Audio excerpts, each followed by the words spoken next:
going to talk briefly here about trip planning and navigation. Just a couple of things to go over, um, not into great detail, but just to give you an idea of general planning and ideas and things that maybe you haven't thought of in the past. So, in general, when you're planning a trip, you're going to want to do things like the basics: who's going, how many people are going to be going. That's going to tell you, if you've got 12 people going through Charlotte's Gap, it's probably going to be a long day. So those types of things, just the things you maybe not think of. It's cool to have 20 people go on a run, but just think of how long that's going to take. So keep those things into consideration. Who's going? How many people are going? What do those people have? Do you have a bunch of stock rigs? Do you have experienced people going? Do you have winches? Do you have recovery tools? Do you have competent people going? Those are important things to consider anytime you're planning a trip. So, you're only as strong as your weakest link. So keep that in mind. The other thing you're going to want to know is, where you're going. What's the climate like? What's the weather going to be like? Are there fire restrictions? A lot of times, especially this time of year in the forest, there's going to be fire restrictions or red flags. You can check with the US Forest Service.org. You can find out the local ranger station's phone number and just call them direct. Say, hey, we're doing this, this, and this. Anything we should be aware of? Are there any closures? Are there any roads closed, campsites, fire restrictions, etc.? A lot of those guys, they like to hear from you, and they would rather you call them and ask than assume. So, you know what they say about assuming. So, keep in mind, if you're going to a place where maybe a pass is required, are you going on state trust land? You should all have a state trust pass. I think they're about $15 or something like that. Lasts for a year. A lot of the trails that we go on in southern Arizona, northern Arizona are on state trust land, and you need to have that pass. You don't want to get caught without one. The other thing is maybe you need a national parks pass, or just keep in mind where you're going. Check that out. Do I need a pass for where we're going? The other thing you want to do is plan for, whether it's a 1 day or a 10-day, you want to plan for your basics: food, water, and gas or fuel. If you're going camping, do you need firewood? Do you need garbage bags? Do you need shovels? Toilet paper, any of those things. So you want to kind of plan that out. One thing I do is I have a wolf pack from Front Runner that's just for camping.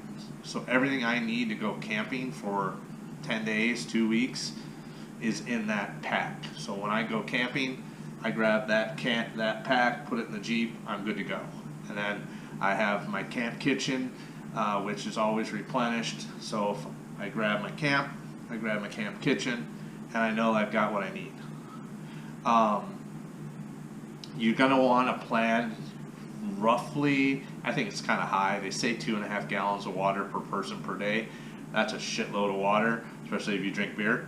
So you can substitute with some other things, but I would plan on having water for yourself. Have a little extra, put it in your radiator, cool things down if you have pets. And food. Make sure you've got snacks. Make sure you've got, everything you need to make a lunch or a snack. On the trail, you get hungry. There's no fast food to drive through, right?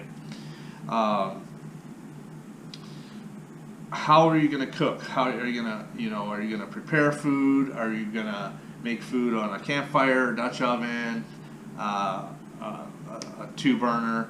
And that's more for like longer trips, but you want to plan that all out. You want to, if you're going for a longer trip, maybe meal prep.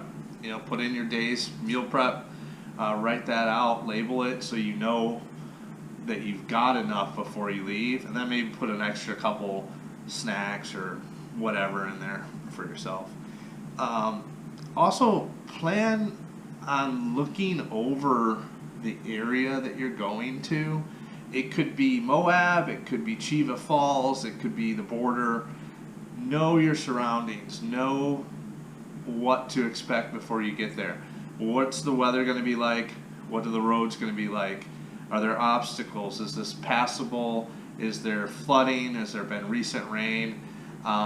Any warnings, etc. You got to keep an eye on that stuff, and don't take it for granted that just because you're going on a run with a bunch of people that everyone's going to know what's going on. The more information, the better. So keep that in mind. Is, if you're going on a trip, look at it ahead of time. Pull it up on a map. See what things are in the area. I like to always make sure that I know where there's a fire ranger phone number. I like to know any local hospitals or emergency numbers, and especially a vet number for my dog. We're out in the wild sometimes and we don't think about it, but if something were to happen, where's the nearest emergency vet? What do I have to do for that?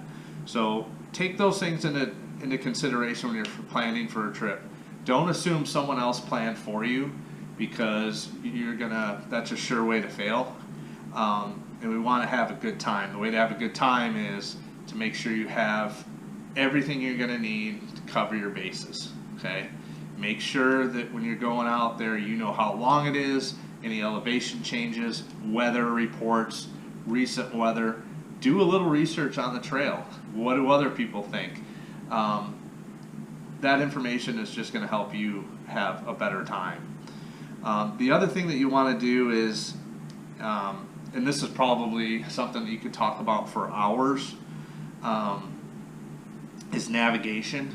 You're going to want to have a tablet, maybe a Galaxy tablet is what I have, with no Wi-Fi. It's just Wi-Fi, so there's no cell service.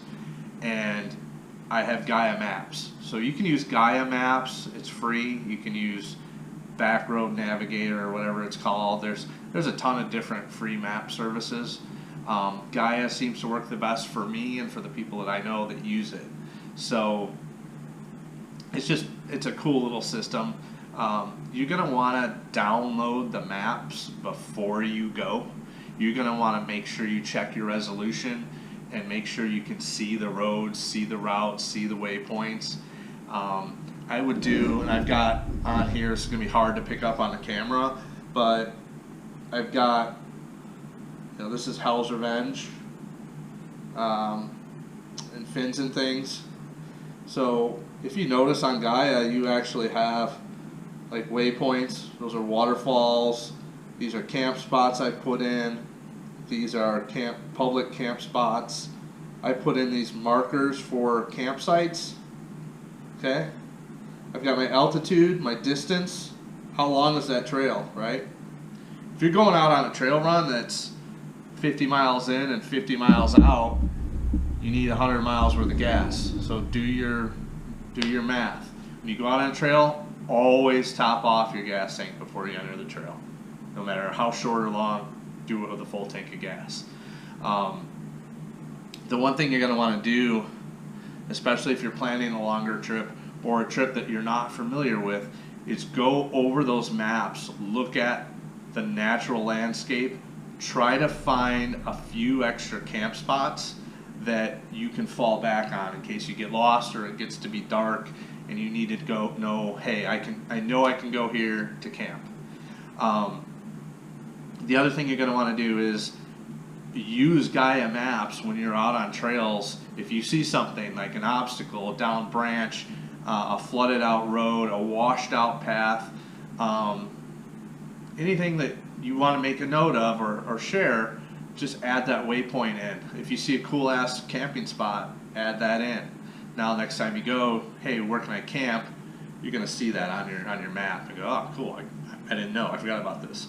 So when you go to your run or your camp out, make sure that you take on your tablet, because you're not going to have cell service, make sure you take this area or the area you're going in, hit plus, download the map.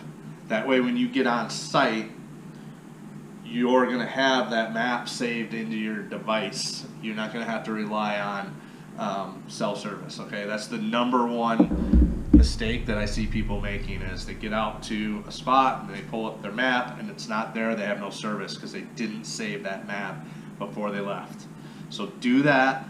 Be smart.